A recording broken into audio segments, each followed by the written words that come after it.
siya. Pareho kang binasted, kanya walang nagtampuhan. Reverend Bishop Ricardo Cruz Garcia. Amen. Sige po, maupo muna po kayo.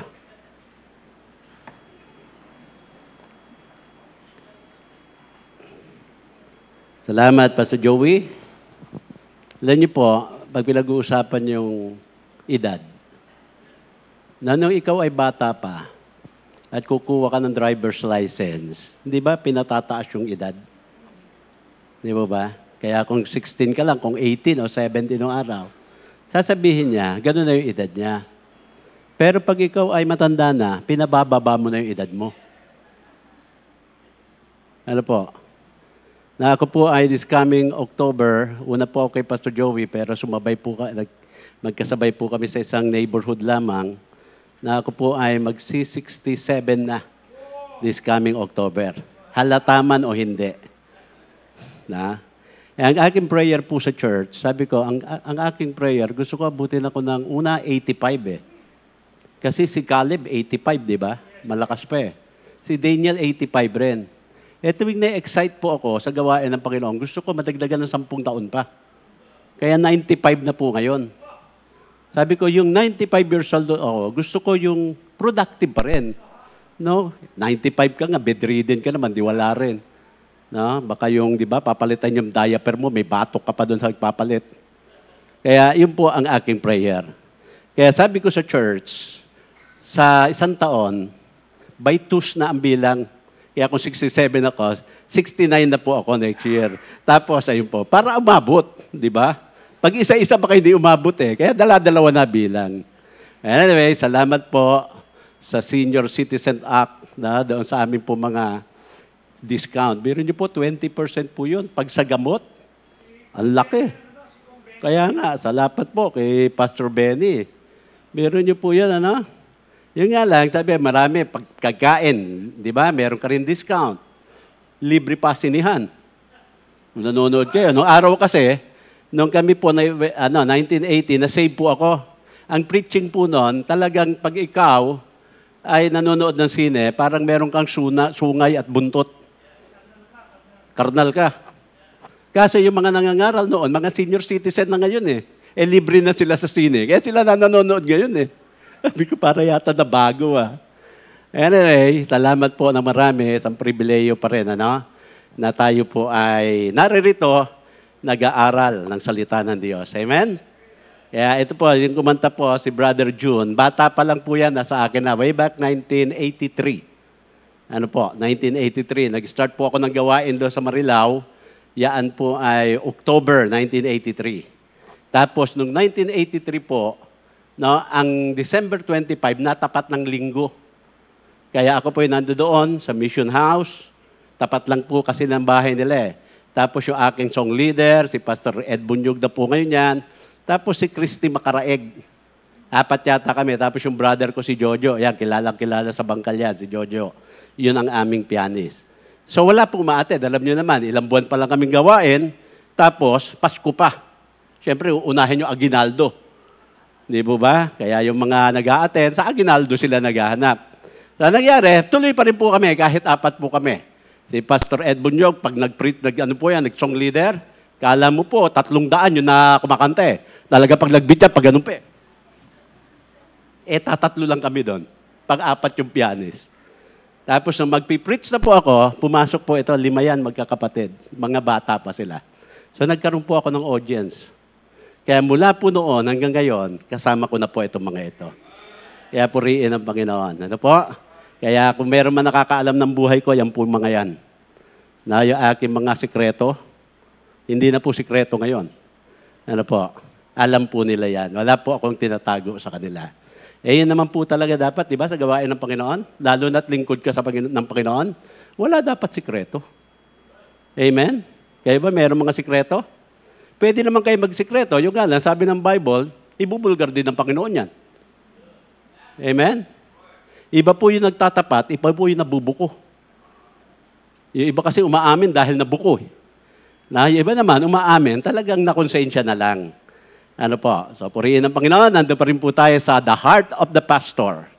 Ayan po, no? Kanina, pinag-aralan po natin yung pong affection. Sabihin, bigyan naman natin ng pagkakataon, kayong mga members, bigyan niyo po kami ng pagkakataon, maipadama namin ang aming pagmamahal sa inyo. Amen? Na yung iba kasi parang, minsan nga yung pastor, pinananakot pa sa mga bata, pag matigas yung ulo ng bata, sige, sumbong kita kay pastor. Parang ginawa niyo kaming Bombay ba? Di ba gano'n? Sige, pag hindi ka mabait, andyan, may Bombay sa labas, may Bombay. Ngayon po, pastor ang ginagamit Dati, pulis No? Dati, sige, susumbong kita sa pulis. Tapos naging Bombay. Ngayon, pastor na Na, huwag pong gano'n. Paano namin mapapadama yung aming pagmamahal sa inyo pong mga anak kung gagawin niyo po kaming panakot? Amen? Ganun ba? Takot ba kayo sa pastor? Huwag naman. Ano po? So, bigyan niyo kami ng pagkakataon. Ano po? Kahit minsan, sabi niyo, ba't ganyan si pastor ang kulit-kulit? Kasi kailangan, papasukin niyo na po kami sa inyo pong problema ngayon. Kasi pag hindi po, inyo kami sinama, pag nagka-problema, saka nyo po kami sasama minsan pag sinama nyo na kami, malala na problema nyo Di ba?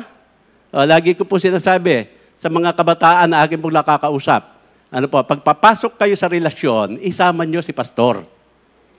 Amen? Kaya sabi ni Pastor Joey, one pastor. Ako po, yung pastor nyo dito po, Pastor Pajardo, tsaka yung pastor ko po, magkakasamahan po nung araw yan. At ako po rin ngayon, hanggang ngayon, si Pastor Belmonte, pastor ko pa rin yan Naging mabait ba siyang pastor sa akin? Hindi po. Hindi po. Noong 1990s, nagkaroon po ako ng leprosy ba? Huwag kayong mag-alala, 2024 na kayo, magaling na po ako. Nagkaroon ako ng ketong. 2 years po nagamutan yon.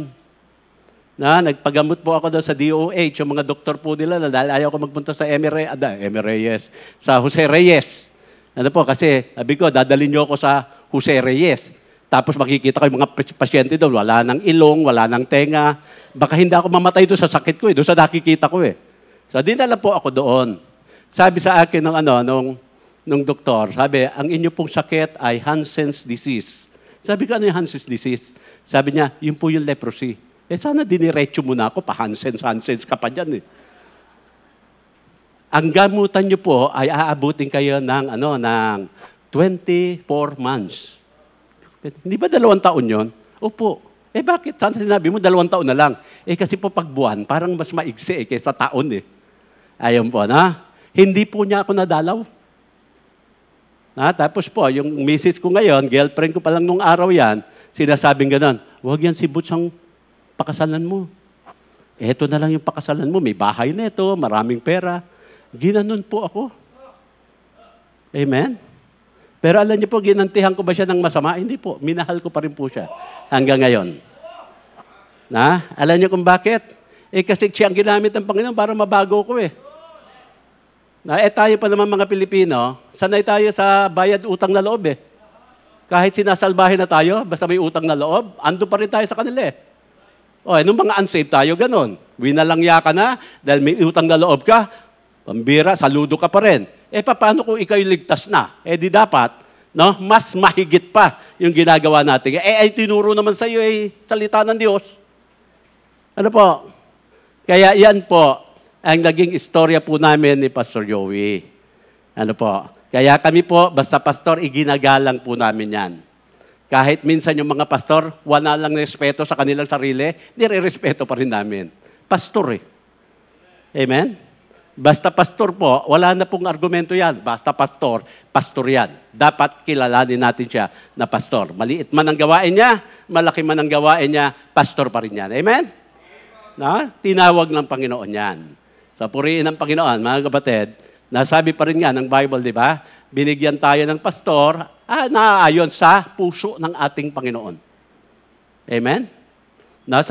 Sabihin, ang isang pastor, regalo po ng Panginoon.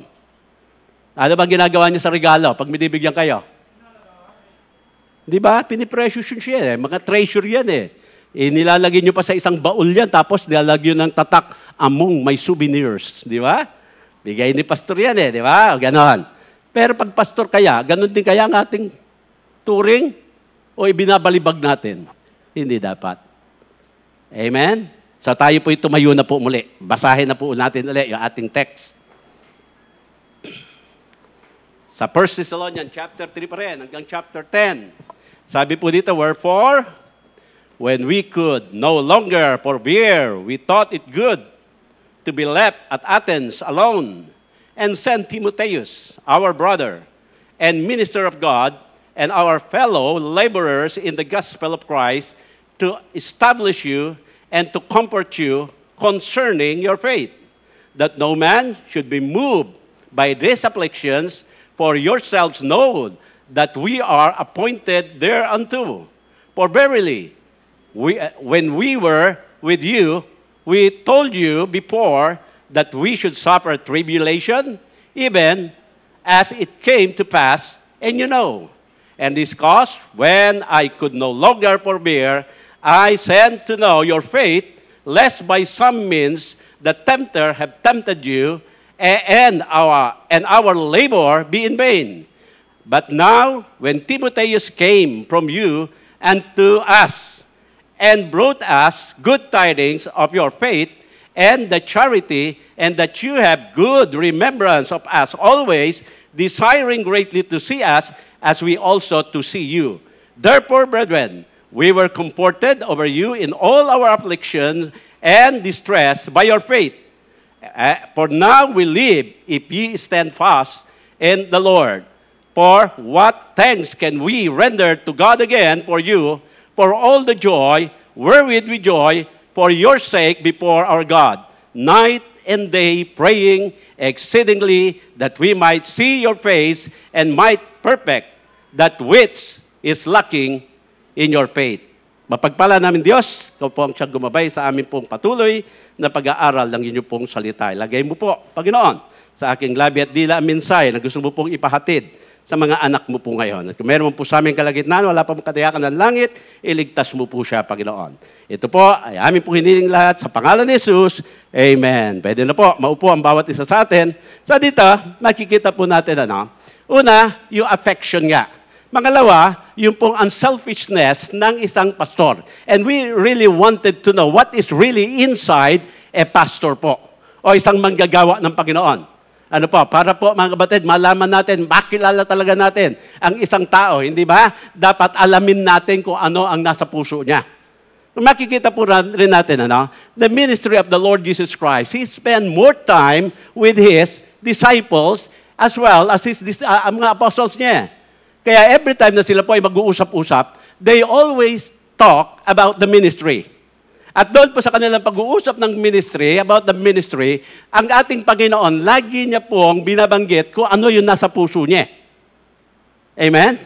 Because kung ano yung nasa puso, that will be the desire o yung pinaka-desire ng ating Panginoon. Eh yun naman po, mga kapatid, ang gusto talaga iparating ng Panginoon sa kanyang mga disipulo, malaman nila ano ba talaga ang gusto ng Diyos sa kanyang mga anak. Amen? Minsan kasi, marami tayong gusto para sa ating sarili. Pero ang tanong, yung gusto mo ba para sa sarili mo, yung ba ang gusto ng Diyos para sa'yo? Eh minsan, yung gusto mo sa iyong sarili, hindi po magkaroon ng kaganapan sa iyo kasi sinasabi na ng Panginoon sa iyo, ayaw ko sa iyo yan.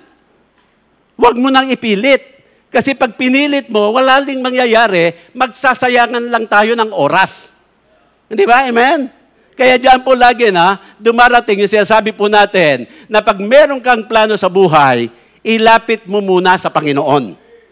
Ipanalangin mo. Pag sinabi ng Panginoon, okay, then okay po yan. Pag sinabi ng Panginoon, hindi okay, dapat mag-isip-isip ka na. Amen? Huwag yung pipilit pa rin natin. Minsan po, meron pa tayong mga dialogue na sabi natin, pinag-pray ko naman to sa Panginoon Hindi po porke pinag-pray mo, yun na yun. Kasi pag sinabi, pinag-pray ko ito sa Panginoon, parang lumalabas ang gusto mo pang utusan ng Panginoon Amen? Na para bagang ang gusto mo, ang Diyos, ang siyang mag-adjust sa gusto mo. Hindi ikaw ang mag-a-adjust sa gusto ng Diyos.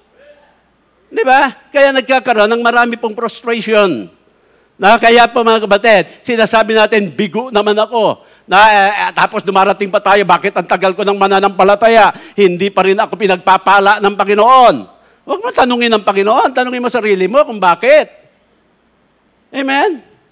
Kasi every time we ask question, yung mga questions po natin, always, lagi po, directed sa ating Panginoon eh. Dapat hindi po tanungin natin kung bakit. No? Hindi po sa Diyos, tanungin natin ang sarili natin, bakit nga ba? Ayan po. No? Kaya dyan po ngayon, pumapasok ang papel ng ating po mga pastor. No? Yung ating po mga pastor will always lead us to the correct path ng ating pong buhay. No? Kaya sabi niya, bibigyan ko kayo ng pastor para ano po? Siya ang gagamitin para kayo ay mapid ng knowledge and understanding. Alam niyo po, hindi po sapat ang knowledge lamang eh. Knowledge, mga kapatid. Meron kang knowledge, wala kang understanding, wala rin mangyayari. Diba? Para baga siya, meron akong knowledge na ang sasakyan, pag pinaandar, may baterya, may gasolina, aandar yung motor niyan, pag kinambyo, tatakbo na siya. No? Knowledge mo yan. Pero ang tanong, may understanding ka ba bakit nangyayari yung ganon? Amen? Para ba siya sabi, pag may understanding ka, kasi meron mga combustion pa po dyan, meron pa po mga fuel and air mixture po dyan, tapos sinusunog yan, kailangan ganyan. Yun, naunawaan mo na kung bakit. So, hindi po sapat yung ating knowledge lamang. And that is the very role of a pastor po to feed us with knowledge and understanding. Kaya nga hindi po pinaghiwalay ng Panginoon yan eh. Hindi lang sinabi the pastor will feed us with knowledge. Hindi po period eh. Dinugtungan niya ng understanding. Hindi lang din naman understanding. Sinama po yung knowledge. Kaya dyan makikita po natin, the very role of the pastor is very important sa bawat churches. Para ako nga, meron pa akong paniniwala na kapag ang church na walang pastor, hindi lalago eh. Hindi lalago. Walang pastor eh. Kasi ang sabi, ang binibigay ng Panginoon, pastor, to feed you with knowledge and understanding. Eh minsan kasi meron mga churches, ayaw na nila magkaroon ng pastor. Gusto na lang nila, yung mga men of the church, ang siyang magsasalit-salit para mag-preach. Wala naman problema po doon. Pero ang kalooban ng Diyos, sa bawat churches, may pastor.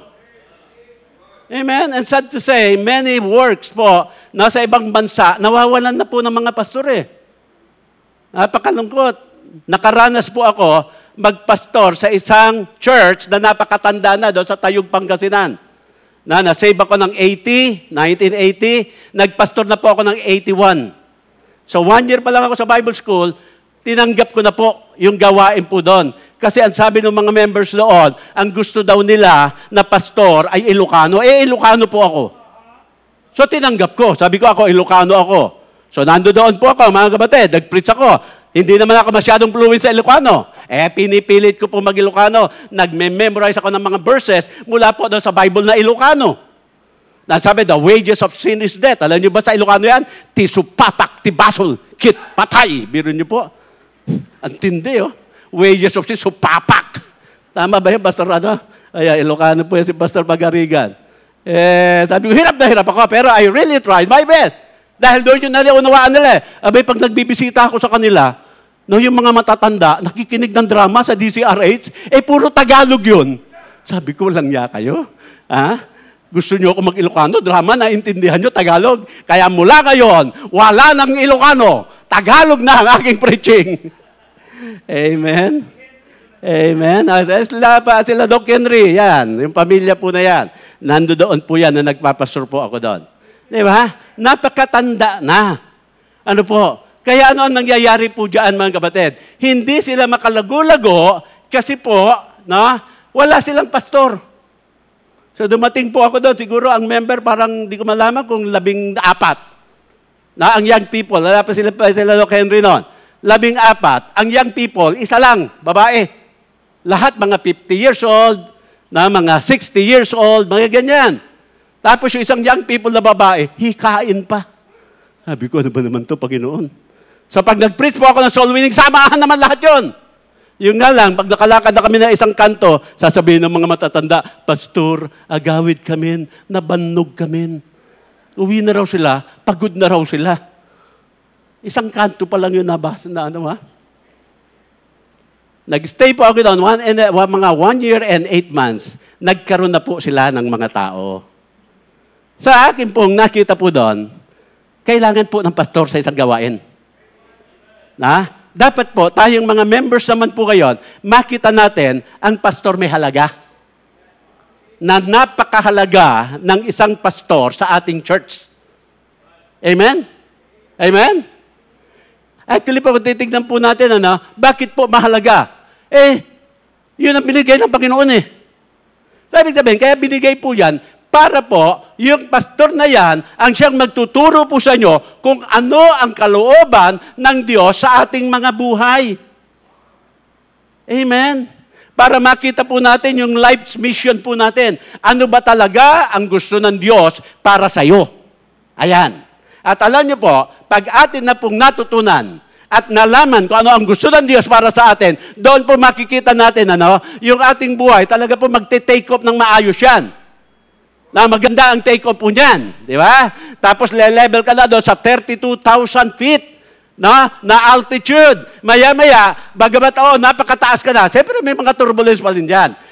Medyo yan, meron pa mga yugyug dyan. Pero dahil meron kang maayos na piloto ng iyong buhay, natitiyak mo pa rin, makakalanding ka ng maayos.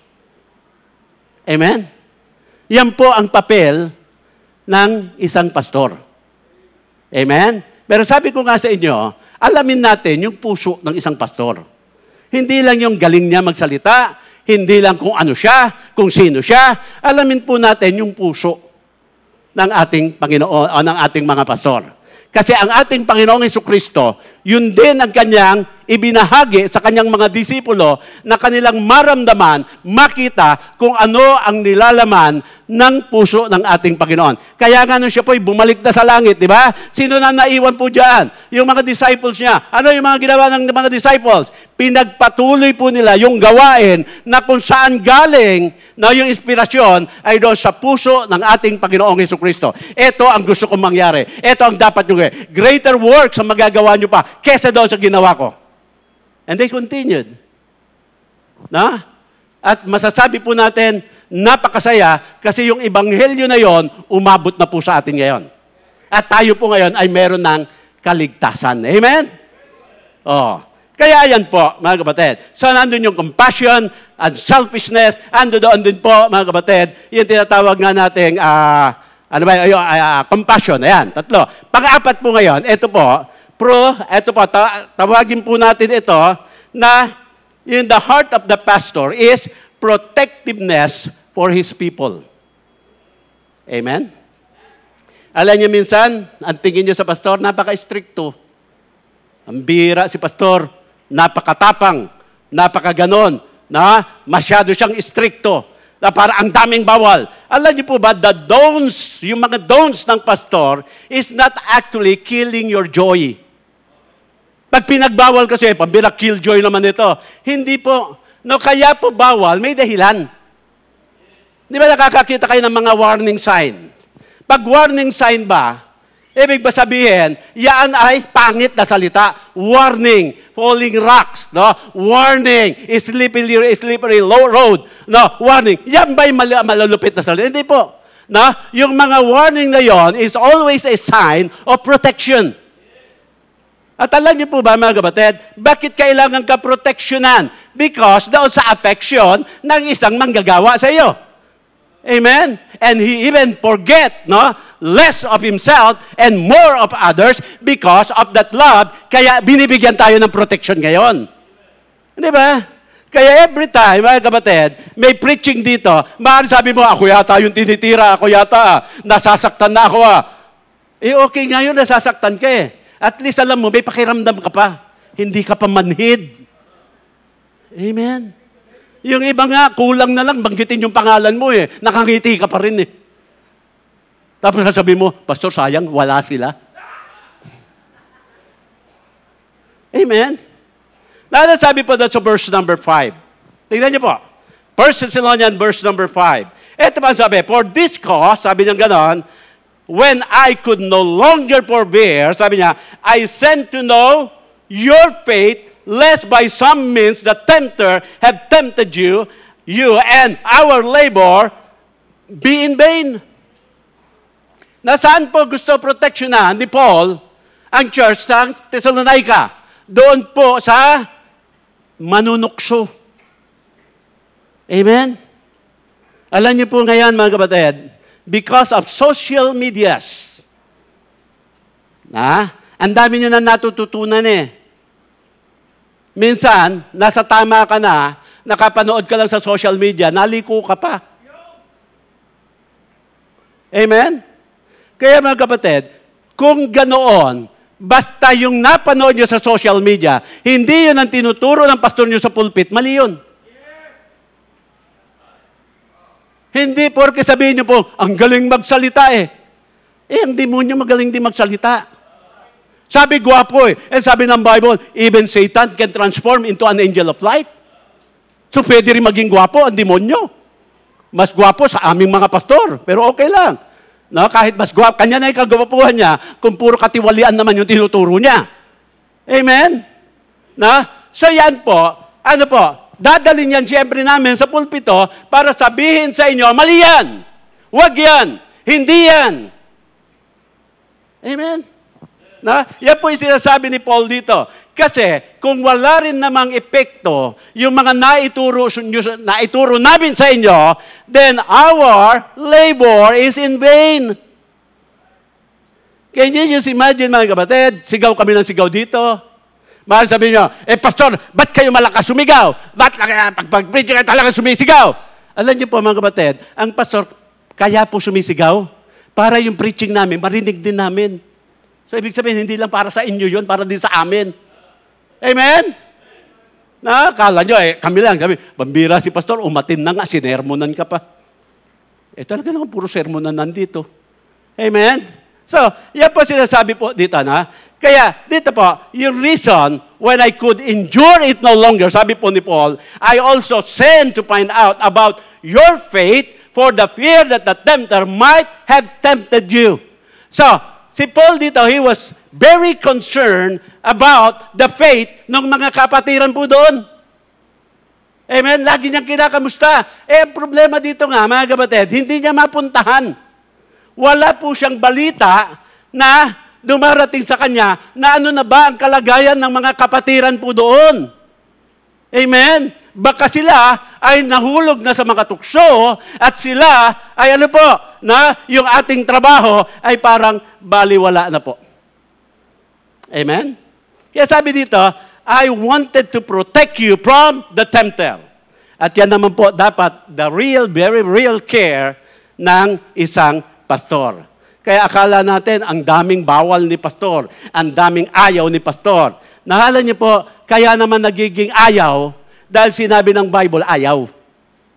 Wala naman po kami ituturo sa inyo na bawal na hindi namin nababasa sa Biblia. Tao po. So, hindi po namin batas ito. Batas ng Panginoon yan. Kaya pag sinabi ng aklat nito, huwag mo na ipilit. Huwag ni. Di ba? Ano pala? Sabi, others can, but you cannot. Nakakala natin, dahil marami ang gumagawa, pwede na rin sa'yo. Hindi po. Hindi po ang sanlibutan ito ang mag-set ng standards po natin. Ang dapat po, ang nagsiset ng standard po natin, salita ng Diyos.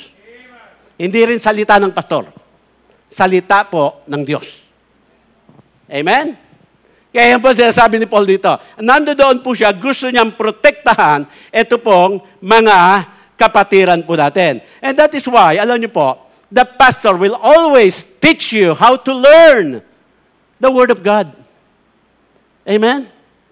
Tinuturo sa atin, ano ba ang sinasabi ng banal na kasulatan? So dapat din, mga kapatid, tignan niyo po, we should learn how to learn the Word of God. Amen? Hindi lang basta binabasa eh. Alam niyo po, nagturo po ako na matagal din sa Bible School. Pag sinabi mo doon sa mga estudyante, okay, assignment for next meeting. Now read Genesis chapter 1 up to chapter 5. So basa sila yan, basa. Na yung iba naman, hindi na nila babasahin. Pagpasok po, the following meeting, meron na kaagad exam yan. Hindi naman mahaba. Ang gagawin ko po, sabi ko, kuha lang kayo ng 1/4 sheet of pad paper. Write your name, your church, kung saan ka, and the name of the pastor. One question lamang po. Pag tama ka, 100%. Pag mali ka, 0. Wala pong mga pasang-awa dito. Ano ang question? Ito po ang question. Did you read Genesis chapter 1 up to 5? Amen? Pwede mong sagutan na yes, na hindi mo binasa. 100 ka. Pwede ka naman maging honest na sinabi mong no, 0 ka. Kung kayo ang anong gagawin nyo? Mag-yes na lang kayo. 100. Di naman alam ni pastor yun eh. Di ba? Sabi ko dito po, ang gusto ko po mangyari dyan, every time na magbibigay po ako na exam, it is not only an exam about academics, but also it is also exam about a character. Amen? Yung iba naman ilalagay, 3 lang po. Yung iba naman, hindi po mga kapatid. Yung iba naman, sabi, total, nabasa ko naman na ito, na matagal na, kaya pwede na ako mag-yes. Nakita niyo po, mga kapatid? Ibig sabihin, may ugali po ang mga mananampalataya. We become sabihin natin very intelligent people. Na para gagawa tayo ng lahat ng alam natin kayang gawin just to justify our wrongdoing. Mali naman yun. Sayang naman yung talino mo sa mali mo inilagay. Amen? So dito po, yan, na gusto ni Paul na proteksyonan ang mga mananampalataya ng ating Panginoon. Amen? Now, let me give you pa isang example po. Sa Exodus chapter 17, verse number 8. Exodus 17, verse 8. Then came Amalek and fought with Israel in Rephidim. Sige po, hanggang 14 tayo. And Moses said unto Joshua, choose us out men and go out, fight the Amalek. Tomorrow I will stand on the top of the hill with the rod of God in mine hand. And Joshua did as Moses had said to him, and fought with Amalek. And Moses and Aaron and Hur went up to the top of the hill. And it came to pass, when Moses held up his hand, that Israel prevailed. And when he let down his hand, Amalek prevailed. But Moses' hands were heavy, and they took a stone and put it under him, and he sat thereon. And Aaron and Hur stayed up his hands, the one on the one side, and the other on the other side. And his hands were steady until the going down of the sun. And Joshua discomfited Amalek and his people with the edge of the sword. Verse 14, ano po? And the Lord said unto Moses, write this for a memorial in a book. Rehearse it in the ears of Joshua, for I will utterly put out the remembrance of Amalek from under heaven. Okay. Now, kung titignan po natin, sino ang pastor? Si Moses. Amen? Sino yung mga men? Si Aaron at si Hur. Okay. Sino yung mga member? Yung nakikipaglaban sa Amalek. Sa pangunguna ni Joshua. Okay? So nakita po natin, ang sabi, pag nakataas yung kamay ni Moses, panalo. Pag bumababa, natatalo. Amen? Taas, panalo. Baba, talo. Okay. Ngayon, kung si Moses po, ang ating tinitignan niya na leader o pastor, sino po ba ang pastor na gustong matalo ang kanyang mga sundalo? Now, do you think Pastor Joey will allow that this church magiging ano po kayo, talunan lagi? Siyempre hindi. Amen? Now, the leader will do everything we can just to win the war. Kaya, nagtiis po siya. Diyan po makikita po natin, na how Moses wanted to protect the nation Israel by winning that battle. Kaya hirap na po siya. Pero mga kapatid, tiniis niya po yan para lang sa tagumpay. Para lang mga kapatid, yung mga walang kamuwang-muwang na mga Israelitas hindi madamay sa pagsasakop nitong mga Amalek. Ano daw po yung proteksyon mga kapatid? Amen? Dapat makita na natin na ang leader meron pong halaga. Tao po. Mahalaga po. No? At pag napapagod, ano ang ginawa ng dalawa? Amen? Ayaw din nila matalo sila eh. Kumuha ng bato, pinaupo si Moses, tinukuran ang kamay. Para wag po bumaba. So, ibig sabihin, mga kapatid, if we really wanted to help the pastor, yung heart niya po, because the pastor cannot do it alone.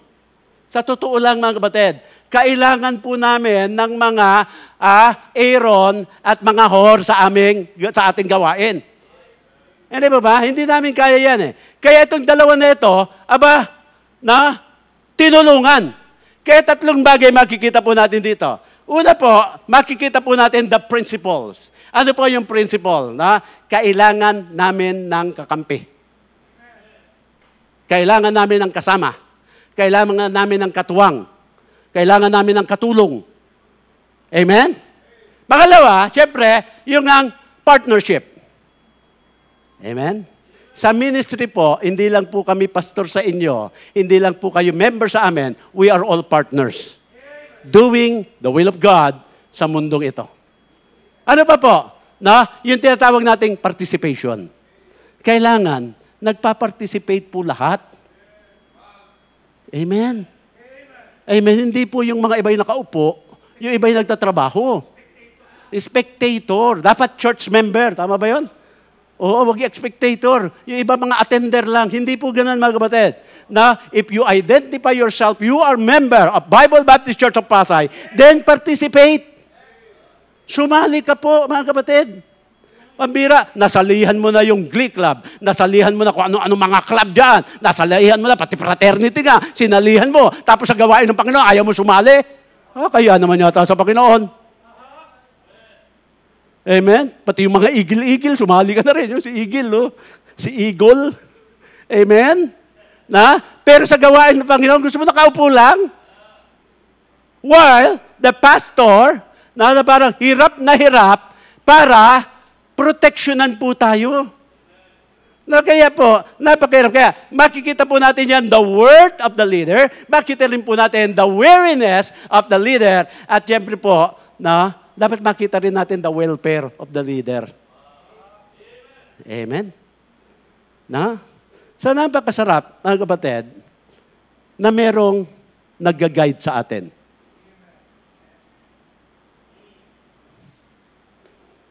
Kaya, alam niyo po, malungkot. Ito po mga nakarang linggo lamang, ilan po sa mga pastor po natin ang umuwi na po sa langit. Bagamat, talagang masaya na sila doon. Meron po isa dyan, si Pastor Noel Pagco ng Calapan. Nakasabay ko po yan sa Bible School, pero mas una po sila. Ito pong si Pastor, si Pastor Noel Pagco. Isa po yan sa pag nag-English po yan, talagang dudugo ilong mo eh. Talagang, ewan ko pa paano mag-English. Iba mag-English eh. Pero lagi sa Amerika po. Kaya yung mga na-anemic lahat yung mga Amerikano eh. Dumugo ilong nila eh. Pero nakapagtayo po ng napakagandang gawain sa Calapan. Ang laking gawain. Amen? Nung nag-uumpisa yan, meron isang pastor nag-comment sa kanya, yan si Noel, wala, kahit bahay ng aso, hindi makakapagtayo yan. Ang bira. Nung nagtayo sa biyaya ng Panginoon, hindi lang po bahay ng tao, ng aso, pati bahay ng tao na itayo niya. Bahay pa ng Panginoon na itayo niya rin eh. Amen? Kaya mga kapatid, dito po, makita po natin diyan na the pastor, the heart of the pastor is always there to protect you. Kaya pag pinagsasabihan ka, huwag kang ma-offend. Pag sinasaway ka, kasi di ba sabi naman ng Bible, open rebuke is better than secret love? Nasa Bible naman po yun eh. Na ang tunay na kaibigan ay yung sinasaway ka sa mali. Ang wag mong sabihin, tunay na kaibigan yan, dahil mali ka na, hindi ka pa rin sinasaway. Amen? Na? Minsan masakit, pero nakakatulong eh. Di ba? Yung pag mag-asawa, nagkakaroon ng problema, na magkaroon kayo ng heart-to-heart talk. Nung kami po nagkaroon ng heart-to-heart talk ng misis ko, lahat po ng sinabi niya sa akin, masakit eh. Nasaktan ako. Pero nakatulong. Nakatulong. Amen? Alam niyo pag na-dislocate yung kamay niyo, paano ibabalik yan? Pag sa hilot yan, mga kapatid, hahatakin pa yan eh. Talaga yung sakit. Dadagdagan niya pa yung sakit eh. Pero mamaya pag tunog na, pag tuk, balik na. Na-relocate na. Amen? Kaya alam niyo po ang tingin ko dyan, yung mga pain, minsan God-given emotion din yan eh. Di ba pag napasok ka sa kawali, nadikit yung ano mo? Nasunog, di ba? Napasok. Ang tanong ko sa'yo, uulitin mo ba? Hindi, sa susunod, mag-iingat ka na eh. Hindi mo na uulitin. Pag inulit mo, may problema ka na sa pag-iisip. Di ba, amen? So ano pa ibig sabihin? Yung pain na yon is for our protection. Di ba? Ganyan din mga kapatid. Na, kaya minsan, talagang sinasadya ng pastor na kayo po ay masaktan. Kasi nga, protection yun eh. Amen? Oh. Si Pastor Joey, namamalo po ito. Bakit ba? Pag panyalo ka ba, hindi ka mahal? Hindi, pinoproteksyonan ka eh. Para wag ka nang umulit. Ginaya ko po rin sa amin yan. Namamalo din ako. Kasi kung ano po ang gagawin niya, gagawin ko, naggagayahan kami, kaya gaya-gaya kami. Pero, alam niyo po, nakita namin, nagiging maayos naman yung mga bata. Sabi niya gano'n, ilang taon yung pwede mag-asawa dito? Manligawan? 25. Sa amin, 22 dati. 22. Kaso, dumating yung K-12. Hindi ba plus 2 years yon? Kaya naging 24. Kaya naging 24 na. Huwag ako sisihin nyo, yung K-12 ang sisihin nyo. Di ba? Kasi mga kapatid, siyempre, pag kami po yung sasali nga, yung sinasabi ko sa inyo kaninang umaga, sa mga problema na yan, ngayon, bago pa lang maging problema, isama nyo na kami para hindi na siya maging problema. Di ba? Yung mga iba kasi, katulad sabi, pag 24, wala pang ligawan. Alam niyo po, yung mga bataan, magagaling eh. Hindi nga nagliligawan. Alam niyo kung ano nangyayari? Nag-MU. MU. Pag sinita mo, bakit yan? Wala po eh. Di ba sabi niyo, walang ligawan? Yan. Sabi, hindi po kami MU naman, MU. Lumusot pa rin. Yun din yun eh. Sabi ko sa inyo, paggagawa ng kalokohan, matalino yan para ma-justify yung kanilang mga ginagawang mali. Pero here we are, Pastor, our heart, na gusto po namin i-share sa inyo, ang gusto lamang po natin is to protect you. We are really much concerned about your faith. Kaya pag unsaved, sabi nga namin, di ba, pag unsaved ang nanliligaw sa'yo, medyo pag-isip-isipan mo, hindi biblical yan. Amen? Kaya sabi na, kasi po sa church, walang gwapo eh. Etong save na ito, gwapo to, masisave ito eh. Pero yung pangit sa church, hindi na, kahit save yan eh. Hindi nagagwapo yan eh. Kahit anong gawin mo dyan eh.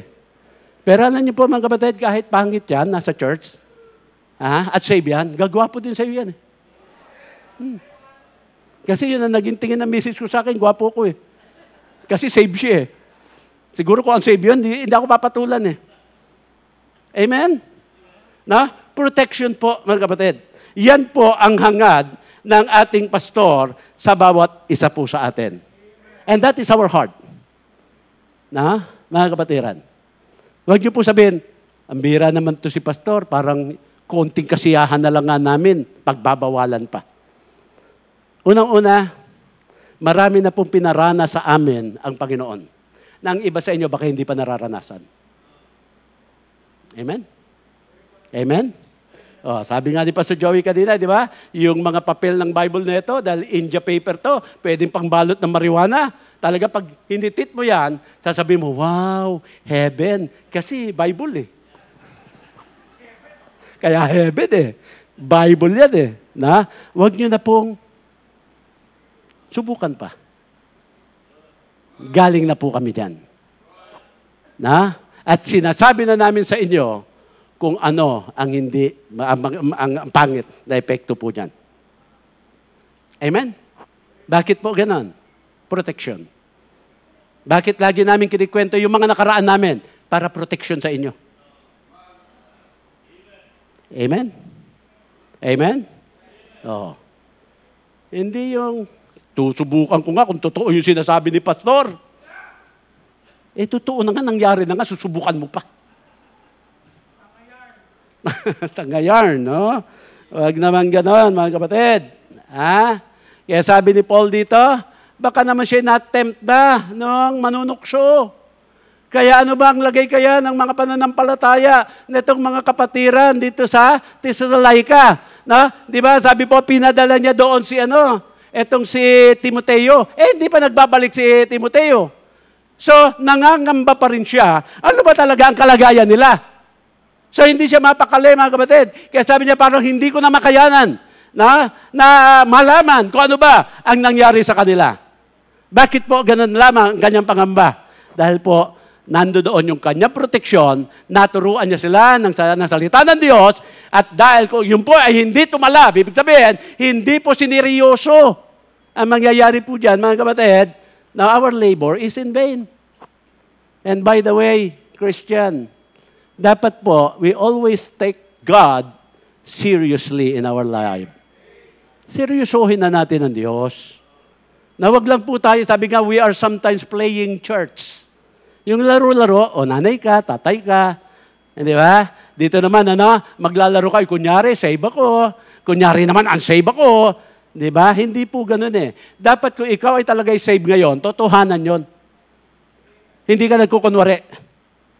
Pag sinabing pag namatay ka, alam mo ba kung saan pupunta ang kaluluwa mo? Masasagot mo po 100%, nakakatiyak ako sa langit kasi tinanggap ko si Kristo sa aking puso. Amen? Amen? Kaya yan po, ang pinapakita po dito na puso ni Apostol Pablo bilang isang pastor. Ganyan din po ang mga pastor. Si Pastor Joey, yun din po ang gusto mangyari sa inyo. Kaya pag may bawal, pinagbabawal, hindi po kanya yung pagbabawal na yan. Salita ng Panginoon yan. Pag sinabi niyang, huwag niyo lang subukan, naranasan na kasi niya yon. Amen? Eto na dapat tayo. Po. Andiyan pa ba kayo? Purihin ang Panginoon, Sabi ko sa inyo, ganun pa rin. Yung aking palatuntunan, pwede kang matulog, huwag ka lang hihilik, kasi baka magising yung katabi mo, nakakahiya naman. Amen? Praise the Lord. Yung mga iba nga, tumutulo pa yung laway ba? Alam nyo yan? Tapos yung pag-ginanon, tatas. Alam nyo yan? Parang gagamba. Pag ginanon yung gagamba, umaakyat eh. Ganon yung iba, yung laway.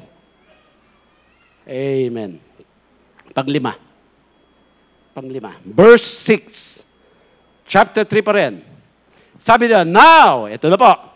When Timotheus came, bumalik na came from you unto us. Amen. Nakabalik na po si Timoteo para po magbigay ulat. Ano na ba ang nangyari doon sa mga kapatiran doon? Ito na po, may dala na po siya na balita. Sabi niya, but now when Timotheus came from unto us, sabi niyan, and brought us good tidings of your faith and charity, that you have good remembrance of us always, desiring greatly to see us as we also to see you. Ano, sabi ganon? Sabi niya, Manong Paul, ayos po sila doon. Na ginamit po sa Bible, yung salitang good tidings. Hindi po ba yung good tidings dito ginagamit din natin na bilang gospel? The gospel is the good tidings. So, ibig sabihin, maayos na maayos, naglaguan sila. Pastor Paul, naglaguan sila. Yung ating itinuro, hindi po nasayang. Ano po yung heart? Na pangpitong panglima, na heart of the pastor. Now, the pastor delight in his people. Amen? Amen? So, isipin nyo na lamang po kung ano ang kasiyahan na nadama ni Apostol Pablo na lahat yung kanyang pag-aalala. Biglang dumating na yung mensahero na kanyang pinadala yon doon. At ito na po ang sabing ganon, ayos po ang kanilang pananampalataya. Ayos po ang kanilang pagmamahal. Ayos po ang kanilang magandang pag-alala sa atin. At ang gusto nila, makita muli tayo na tulad ng gusto nating makita muli sila. Amen? Kaya ano na po yung delight, mga kapatid? Kaya what delight the pastor is the faith of the people, the love of his people, the loyalty of his people, the longing of his people to fellowship with him. Yan po ang delight ng isang pastor. Alam niyo po, the pastor's delight is not how big the church building is. Hindi po yun. Kumbaga sa bonus na lang yan. Amen? Hindi po yung delight ng pastor, magkaroon po kami ng mga big bikes. Hindi po yun. Hindi po mga kapatid, yung mga delights ng mga pastor na meron kami magagandang mga material na bagay, hindi po. Ang delight ng isang pastor na tunay, na nagbibigay kasiyahan sa bawat pastor, ano po yan? Makita ang mga anak ng Diyos lumalago sa kanilang pananampalataya. Na dati-rati problemado ka. Ngayon, natutunan mo na mula sa salita ng Diyos kung paano mo lalabanan ang problema sa buhay. Amen? Na-i-apply mo na lahat yung mga natutunan mo. Kanina, di ba sabi sa inyo, nagkaroon ako ng sakit na teketong. Kinetong po ako, mga kapatid. So, nangyari, nagpapaalam na po ako sa church. Nagre-resign na ako. Sabi ko, church, I am rendering my resignation as your pastor. Kasi nga baka mahawa ko sila nagpaalam na rin ako sa aking pamilya. Sabi ko, pupunta muna ako sa isang lugar. Magbabalitaan na lang tayo. So, nag-iiyakan po yung mga members. Sabi ko, Pastor, wag naman po kayong umalis. Wag naman po kayong umalis. Baka mahawa ko kayo. Gagawin na lang po natin, doon kayo sa may kwarto doon, yung parang opisina, maglalagay po kami ng microphone, doon na po kayo mag-preach. Kahit po dito na lang, sa speaker na lang kami makikinig. So, ayaw talaga nila, mga kapatid, So, down talaga po ako noon. Lagi po ang tanong ko, Lord, bakit po? Bakit po ako? Dapat yung iba na lang. Meron pa naman mas malukong pastor kaysa sa akin. Dapat sila na lang Di ba? Huwag naman, mabait yan. Amen? Tapos kinausap po ako ni Missionary Ebert. Sabi niya, ganong katagal ka na ba nagpapastor? Matagal na rin po.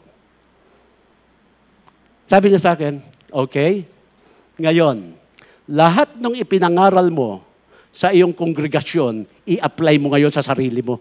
Napahiya po ako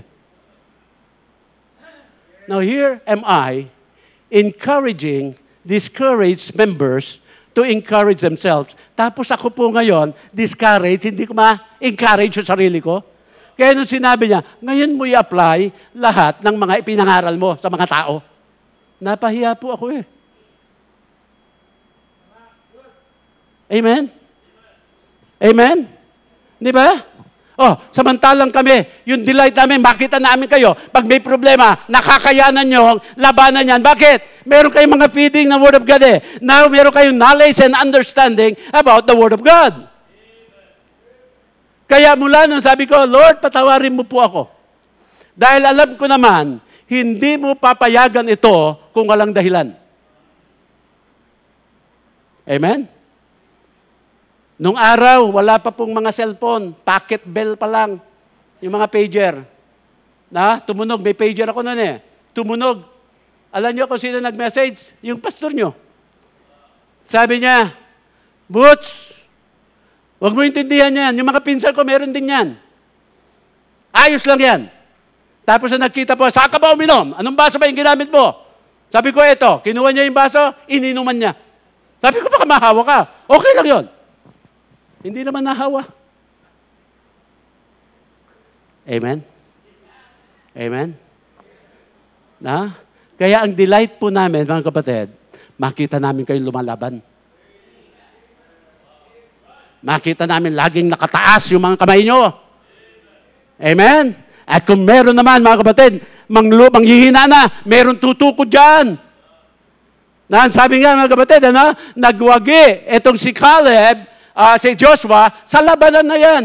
Bakit po? Merong isang matyagang leader na kahit hirap na, pinanatiling nakataas ang kanyang kamay. At meron din mga partner, mga kapatid, na gustong mag-participate na kahit po hirap na rin, tinukuran pa rin para magkaroon lang ng tagumpay sa bawat labanan. That is the delight of a pastor. Nasa puso po ng pastor, yung delight po namin na we don't think about facilities, reputation, success, yung mga degrees po, the level of fame ng ating congregation, yung mga natatanggap po namin, mga honorarium, yung prestige, pero ang talagang delight po namin, kayo po.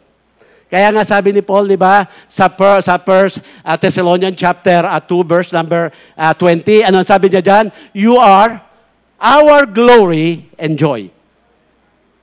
Tingnan niyo po. Amen? Nakita niyo yung pinakapuso ng pastor. Amen? Number 6, sa verse number 9.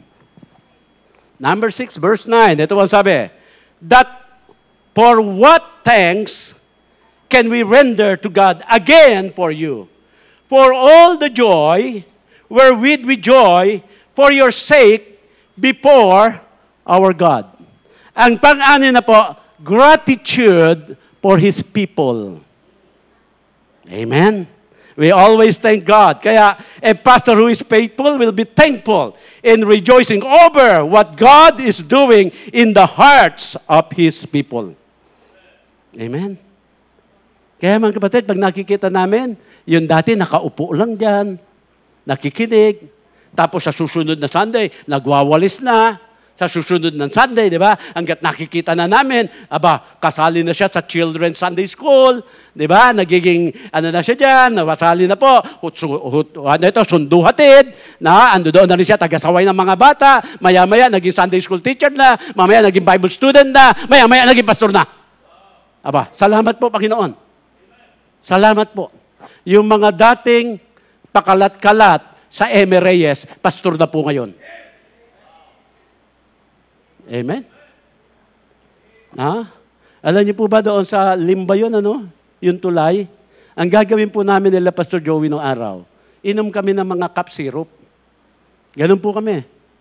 Tapos pag may tama na po kami, meron kaming yung skateboard, sasakyan namin pababa. Di anong gagawin doon? Dahil ikaw hihilo, di puro gulong. Pag gulong namin, umiyak ba kami? Hindi, tawa pa kami ng tawa. Pag umiyak ka, bad trip Amen? Si Ate Remy, alam niya po yan Nando doon po kami dyan. Lagi po kayo kumakanta pa ng, may Sirona pa lang yata nun ang mga kanta namin dyan. Pero yung dati po, mga kapatid, napakalat-kalat doon, lingkod na po kami ng Panginoon. At yung mga hindi sumama sa amin, hindi rin naging maayos sa kanilang mga buhay. Di ba? Noong araw na nag-Bible school po ako, ang sabi ng mga kasamahan ko doon sa Malate, yung mga young people, sabi, Butch, ikaw magba-Bible school? Suicide yan, suicide. Talaga naman po nung araw, mga kapatid, ang mga Bible student, by faith talaga. Na kung wala kang faith, hindi ka makakakain. Ganun po kami. Nagkaroon po ako ng sapatos nung araw, mga kapatid. Napulot lang sa basurahan. No leather shoes. Itatapon na po. Sabi ko, buo pa ito Kinuha ko po yung sapatos na yan. Ginamit ko po sa Bible school. Kasi bawal rubber shoes dun nung nasa iba ko ang usa yung happy feet. Hindi naman pwede yata sa Bible school yung naka-happy feet ka. Oo, yung bakya. Hindi na alam ng mga bagets ganyan Ayun po. Tapos meron isang pastor doon, si Daddy Victorino. Sabi, okay, wala ba kayong mga barong? Wala po. Sige, bibigyan ko kayo ng tagi-tagisang barong. Pay as able. Alam niyo naman, pag mga Kristiyano, inalok ng pay as able, hindi na po nagkakaroon ng able Kaya hindi na rin nababayaran Ano po? So yun. Susuotin ko na umaga, lalabahan ko after lunch, ibibilad ko, kinabukasan nyo na naman. Ano po? Pero alam niyo po, yung mga ganong klaseng buhay, naging kasiyahan na po dahil mga naglilingkod na po kami sa Panginoon. Amen? Amen? Kayo ba masaya? Kung halimbawa, yung anak nyo, sasabihin sa inyo, magpapastor? Amen? Na magpo-full time sa gawain ng Panginoon? Baka, sabi, wag ka na magpastor. Hirap na nga ng buhay natin, so dudugtungan mo pa.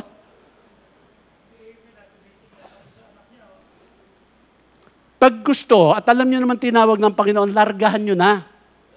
Alam niyo po, nung nagsuko po ako, way back nasave ako March 8, 1980. April 2, nag-surrender ako for full time. Na yung mga kapatid ko po, si Jojo, si Tino, si Happy, yan. Kilala mga taga-Bangkal yan. Ang akin po talagang pangako sa kanila, pag-aaralin ko sila. Dahil mga ulila na po yun eh. Mga half-brothers ko po yun, half-brother. Na si Jojo half-brother ko, si Tino po half-brother ko. Pero bading po yun, kaya half-sister ko rin siya. Bading kasi yun eh. Ano po? Yun po ang aking pangako. Kaso po, tinawag ako ng Panginoon. Kailangan mag-full time na ako. Umiiyak ako sa Panginoon, Lord, sabi ko, paano na po itong mga kapatid ko nito? Tapos yung counselor ko po, lumapit, binigay po sa akin yung Matthew 6:33, na seek ye first the kingdom of God and His righteousness, and all these things shall be added unto you. Inuna ko po ang Panginoon. Alam niyo po ba kung ano nangyari? Si Jojo po, yung aking kapatid na yun, siya ang panganay doon sa tatlo eh. Alam niyo po, high school pa lang yan. At ang nangyari, siya pa ang nagbibigay ng allowance sa akin. No, kasi si Aling Ludi nung araw, naghahatid ng mga pagkain yan doon sa unabat, sa eskolta. Siya ang taga-bitbit. Tapos sasabihin ng mga babae doon, yung mga mahista, Job, ito nga sa Mercury, bilhan mo nga kami ng ganito. Alam niyo naman yon. Hindi naman talaga, masahihan lang talaga yon. So pagbalik niya, sasabihin ganon, Jo, yung sukli, sa'yo na. Sakya sa'yo na yan. So marami po siyang tip. Kaya sabi niya, Kuya Butch, meron ka bang pera sa Bible? Sabi, wala nga. Ito po, ito. Pero niyo po, yung gusto kong suportahan, siya pa nag-support sa akin. Amen? So, ibig sabihin, gusto ng Panginoon na yung dating gulo o yung dumi o sagabal o anuman sa lansangan, maging lingkod niya po. Isipin niyo po kung gaano ka natuwa yung mga nangunguna. Hindi ba? Amen? And that is the delight of a pastor. And that is our heart, mga kapatid. Na yun po ang gusto namin ipahatid po sa inyo. Kaya pag kayo po yung lumalago, masaya po kami. Amen? Amen? Na pag kayo naman po ay hindi lumalago, nalulungkot po kami. Nalulungkot po kami. Ano po? Okay. Last. Parang si Moring, kinikindatan ako sa ba si Moring? Wala kasi. Dadagdagan ko pa, wala si Moring eh. Okay, number 7, sa verse number 10. Number 7, verse 10. Anong sabi niyan? Night and day, praying exceedingly, that we might see your face and might perfect that which is lacking in your faith. Nakita niyo po, the very heart of the Apostle Paul, he always talked about their faith. Nakita niyo po? He always talked, dito lang po, no? Sa 10 verses ito, ilang beses niya po binanggit yung pananampalataya ng mga kapatiran doon sa Thessalonica. Kaya po dito, ano pa po ba ang heart of the pastor? Ang pangpito po, intercession for his people. Praying for his people. Now, no question, alam ko po, Bible Baptist Church of Pasay, alam niyo naman kung paano mag-pray ang inyong pong pastor. Ang isa, mga kapatid, na masasabi po natin, na siya po ay talagang pinagpipray kayo, meron kayong prayer diary. At pag meron po, yung oras ng kanyang pananalangin, talaga pong tuloy-tuloy po yan. Walang interruption po yan. Amen? Kaya ako po yung naniniwala, isa po sa dahilan, bakit po ang church dito pinagpapala ng Panginoon? Because of His and all the members' prayer. Amen? Amen? Iba po. Yung ginagawa po ni Pastor Joey na panalangin, honestly po, hindi ko po kayang gawin. Hindi ko po kayang gawin. Na? Pag nagpipray po ako, pero hindi tulad nung kanya. Talaga naman po mga kapatid Hindi lang kayo ang pinagpipray niya, pati kami. Meron siyang mga araw, puro pastor lang ang kanyang pinagpipray. Meron mga araw, itong pamilya na ito ang kanyang pinagpipray. Na may mga araw, ito naman mga pamilya na ito. Sabihin, lagi po siyang nananalangin para sa inyo.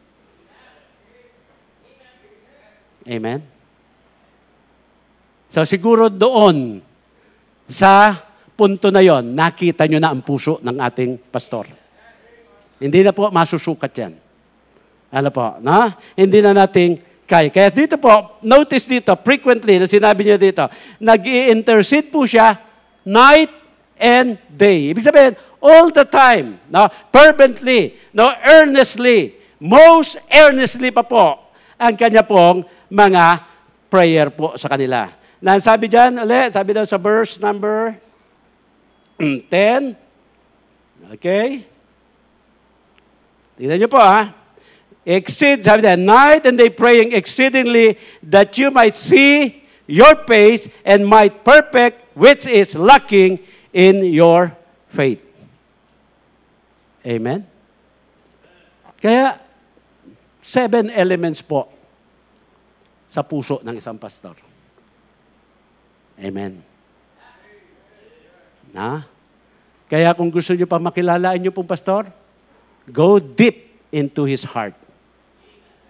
Na? Ang alam ko po naman, yung puso niya, naramdaman na ng marami sa inyo Hindi na kailangan sabihin, ramdam niyo na Pero ang tanong, hanggang kailan yun? Kung ramdam niyo na ang puso ng pastor, ang tanong, nararamdaman ba ng puso, na ang puso niyo ng inyong pastor? Baka siya lang ang nagpaparamdam sa inyo, kayo hindi naman nagpaparamdam. Amen? Kung alam mo ngayon, mga kapatid, medyo malamig ka, sabihin mo na sa Panginoon, Lord, inaamin ko po, nanlalamig ako. Bigyan mo po ako, padalhan mo ako ng revival sa aking puso. Ibalik mo po yung dati ko pong ginagawa. Naalala niyo po yung sinabi niya, na I have somewhat against thee because thou hast left thy first love. Naalala mo ba, no ikay kaliligtas pa lamang, gano'n ka-excited? Mambira, Lunes pa lang gusto mo, Sunday na naman. Excited ka Na pero ngayon, mga kapatid, di ba?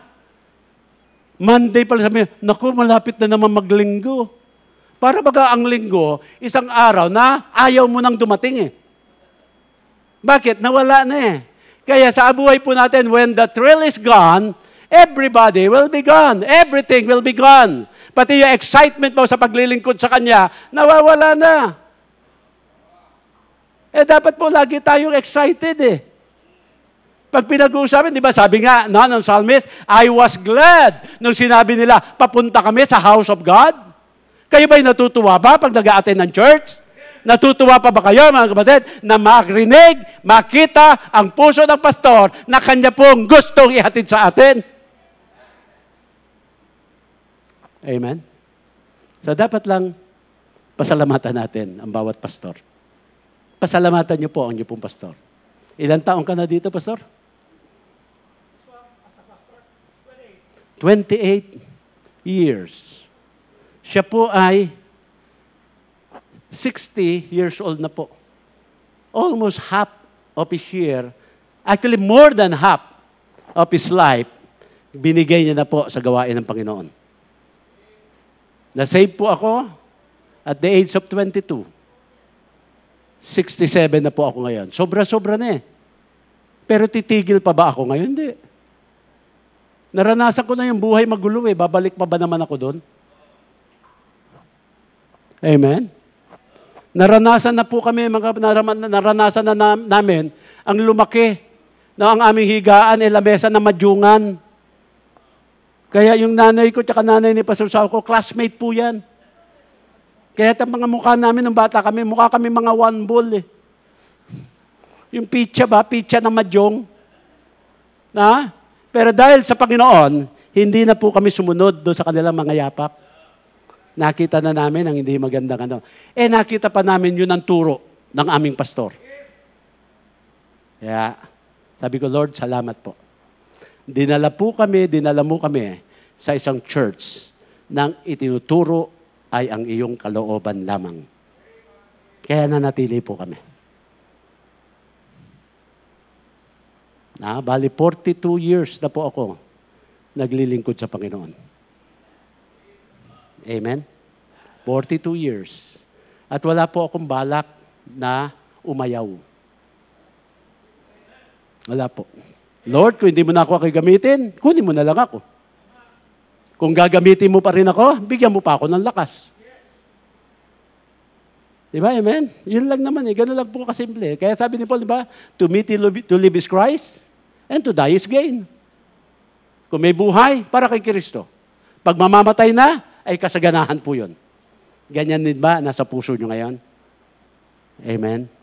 Kaya mga kapatid, makita po dapat natin yung worth of our pastor. Napapagod din siya. Kung yung makina nga nag-overheat eh. Pastor pa kaya? Tao pa kaya? Tignan nyo naman yung kanyang welfare. Yung welfare po ni pastor. Ano ba ang iyong may ibabahagi? Amen?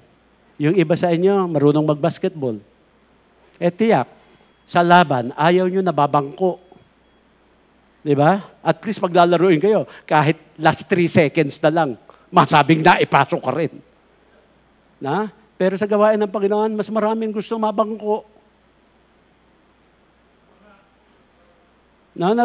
Nasisiyahan ka ba, bangko ka sa gawain ng Panginoon? Hindi po, dapat lahat po kasali. Kasali. Meron pong, ewan ko kung nakwento ko na dito, ang pangalan niya po, isang pastor, doon po sa Mountain Province, ang pangalan niya po, si Pastor Jimmy Naag. Ewan ko kung may nakakakilala sa inyo dito. Si Jimmy Naag po, meron po siyang 5 anak. Yung panganay na anak niya po, cerebral palsy. Yung pangalawang anak niya po, cerebral palsy. Pangatlo po, normal. Pang-apat po, cerebral palsy pa rin. Yung pang-5, normal. Pinag-preach siya po ako doon sa simbahan niya.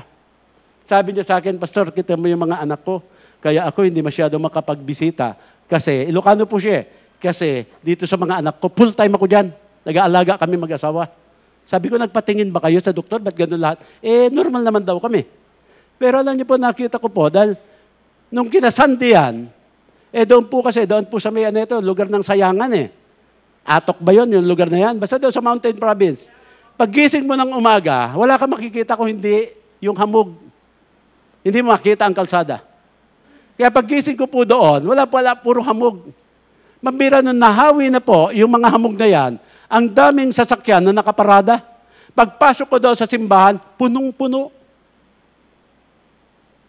Sabi ko, Lord, ibang klase ito. Hanggat nabalitaan ko po, yung unang anak na cerebral palsy namatay. Pangalawa, 1 buwan lang ang pagitan, namatay yung pangalawa. Mga 13 years old, mga 12 years old, ganun po yan. So, matagal kami hindi nagkita.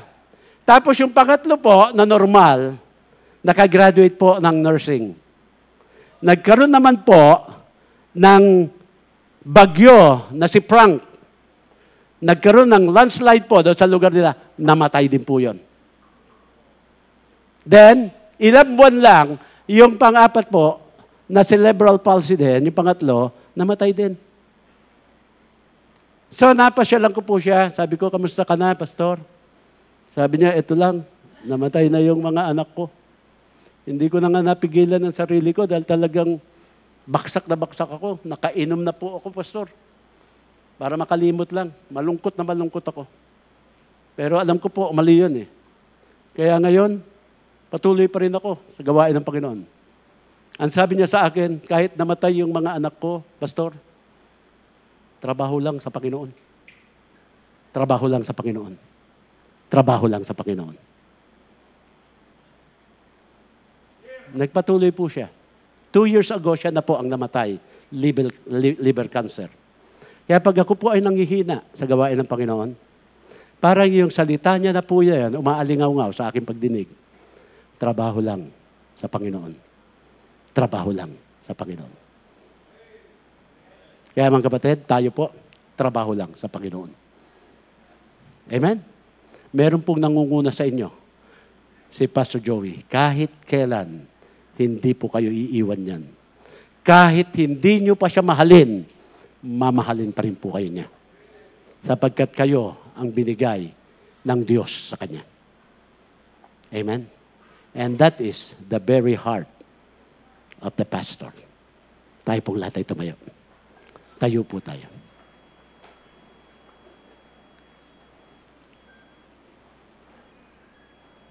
Tayo po'y mananalangin. Ewan ko po, matapos po yung ating po mga messages mula kaninang umaga. Nakita niyo na po ba kung gaano kahalaga ang inyong pong pastor dito? May halaga po siya. Yung para sa kanya, binigay na po para sa atin. Yung oras na para sa kanya na po, naibigay pa rin para sa atin. Minsan pati material na bagay na dapat ini-enjoy niya na ibibigay pa rin sa atin. Na-appreciate kaya natin yon? Amen?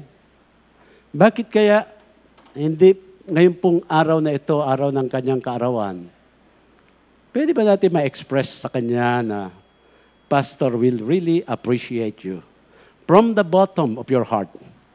Hindi dahil marami ang lalapit sa kanya, makikisabay ka na rin. Mas maganda yung talagang totohanan eh.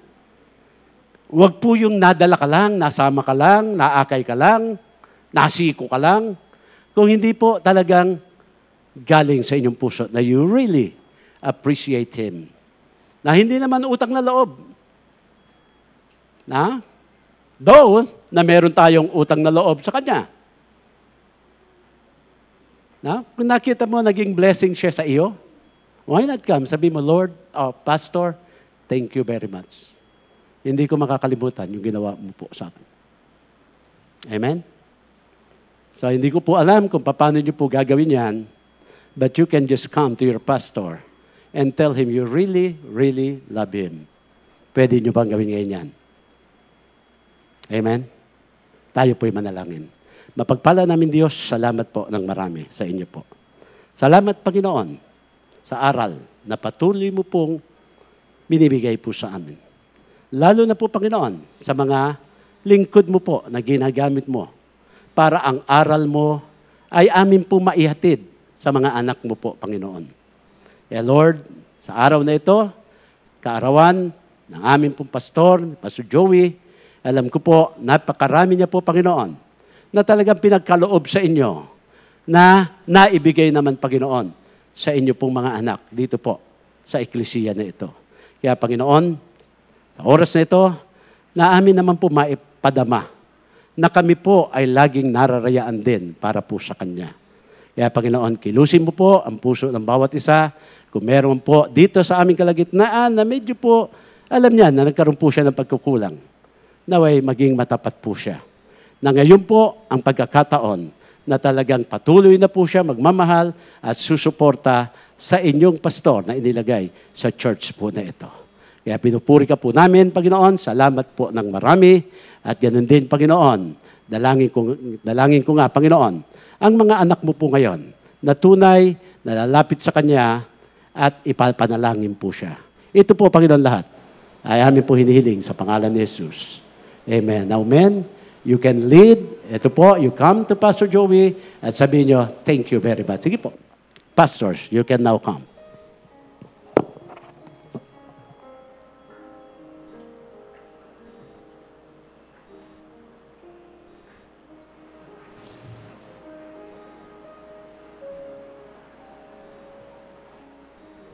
You need to come and pray or whatever the Lord is letting you, it's up to you. Okay? I just wanted to know that Jesus is the reason why I stay in the church. Jesus is the reason why I quit drinking, why I quit doing bad things. Jesus is the reason why I became a cheerful giver. Jesus is the reason why I keep doing what I should do. God bless you.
Come and shake my hands is okay, but after that you come and forward and pray at the altar and say, Lord, thank you.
Ay,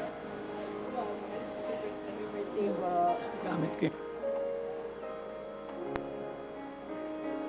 Very much.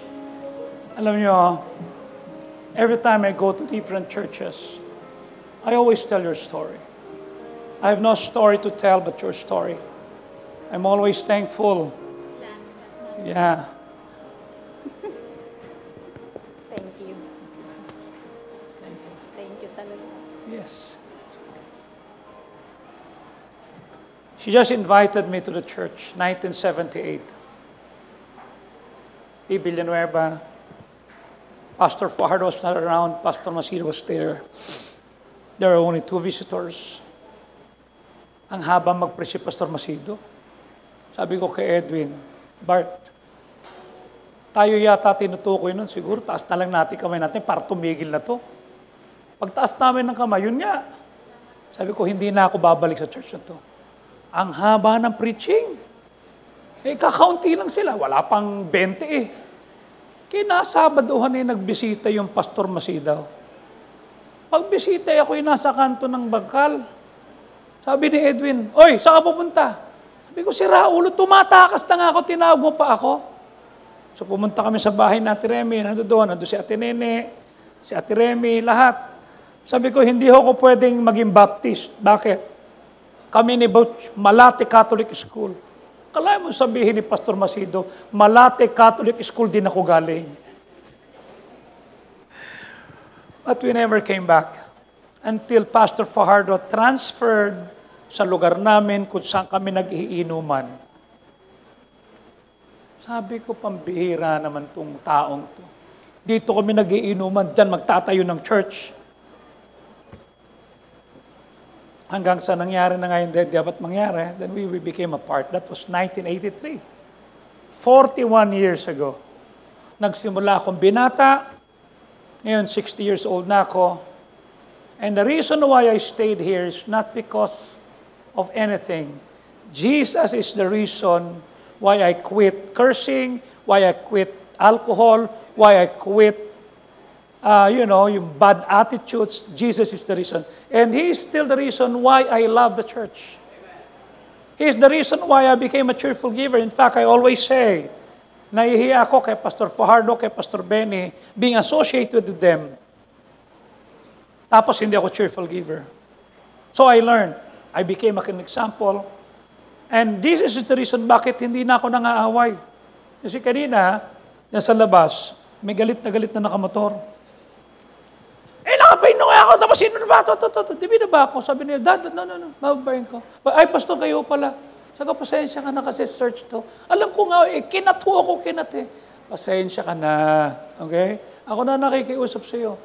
Eh, di ba magkakilala tayo? Kanya nga kausap kita. Oh. At si Pastor Fajardo ba, ay nasa silang, pero mamaya papunta rin eh. Ganun ba? Ba't sa silang? Doon na siya napadestino. Oh. Sige, babalik ako ha. Eh, bumait siya. Sabi ko, sige ha, mag-iingat ka ha. Eh, kung hindi ako binago, ay Google Pay ko yun. Not in my place, not in my turf, not in my territory. But I learned to say no. The Lord is the reason why I don't get angry anymore. You know why? Minahal niya ako eh. Pinatawad niya ako. Sana yun din ang maging reason mo. Ba't hindi mo iiwanan yung family mo? Yun din ang reason mo bakit mag-aaral ka ng maayos. Yun din ang reason mo bakit bibigyan mo ng parangal ang tatay at ng nanay mo. Jesus is the best reason why we are like this. Kanya noong 96, sabi ko sa kanila, pagandahin natin ang church, not for me, but for the Lord first, second to our pastor. Para makita nila na tama ang turo at aral ni Pastor Fajardo. At tayo lamang po, by the grace of God, 1 year 96, naging pastor ako, 97, we put up the building. No Americans, no Africans, no Australians, no Koreans, nothing. It's just you and us. Yung si Nanay Remy na huling pumunta, sabi niya, hindi ko alam kung ano itatawag ko sa iyo. Bakit to? Kung Pastor Sauco, Brother Joey, sabi ko, kung saan ka masaya? Then sabi niya, hindi ko alam kung bakit hindi ko napapadala yung offering ko. Binigay niya sa akin ng supot, ay isang envelope. Sabi niya, ito ho yung offerings ko. $3,500. 1996. Sabi ko sa kanya, are you sure you're gonna give it to me? Yeah, ikaw na pastor ko eh. Okay? Hindi pa niya nga alam kung ako'y gagamitin ng Diyos. But she believes, and she gave it. Sabi ko, okay. O, pinatawag ko yung mga staff sa finance. Sabi ko, lagay nyo sa building fund. Okay? One of our members, Attorney Chai, sabi ko sa kanya, why are you giving building fund? We're not even raising money for building. Do you believe in that? Is there any wrong with that, Pastor? No. I'm just asking you, do you believe? Yeah. Kasi I believe also. So, pwede ba tayo mag-partner?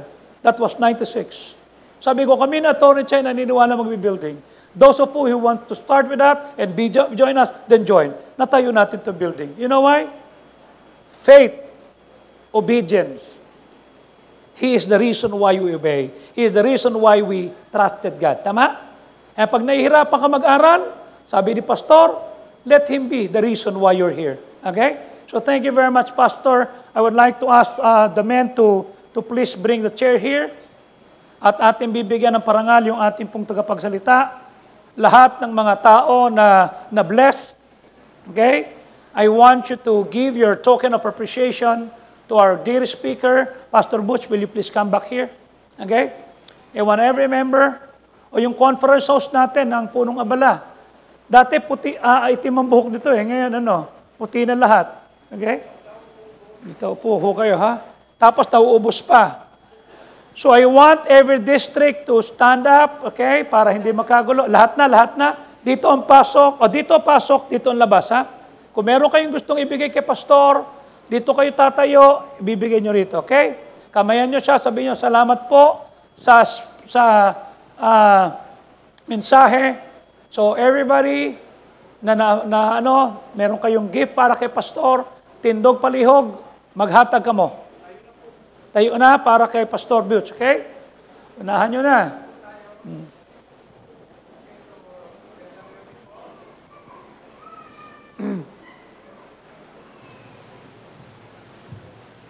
Sabi mo, wala na si Maluya, no? Hello. So, lahat po ng mga miyembro, sabay-sabay na po nating iabot dito. Isahan na lang po para bigyan ng token at bilang pasasalamat sa ating naging speaker ngayong buong maghapong ito.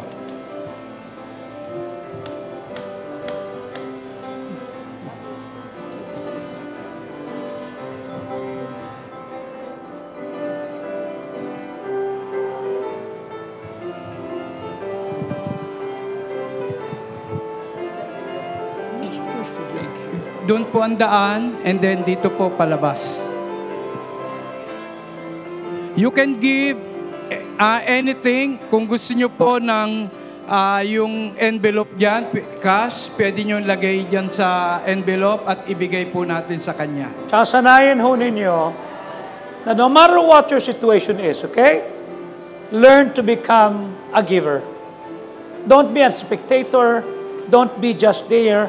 Stand up and do something, okay? Then if you want GCash, pwede rin po. Kukunin natin ang GCash ni Pastor Pastor Joey. So come on. Anything na pwede nating bigay na token bilang pasasalamat sa ating naging speaker.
Sir.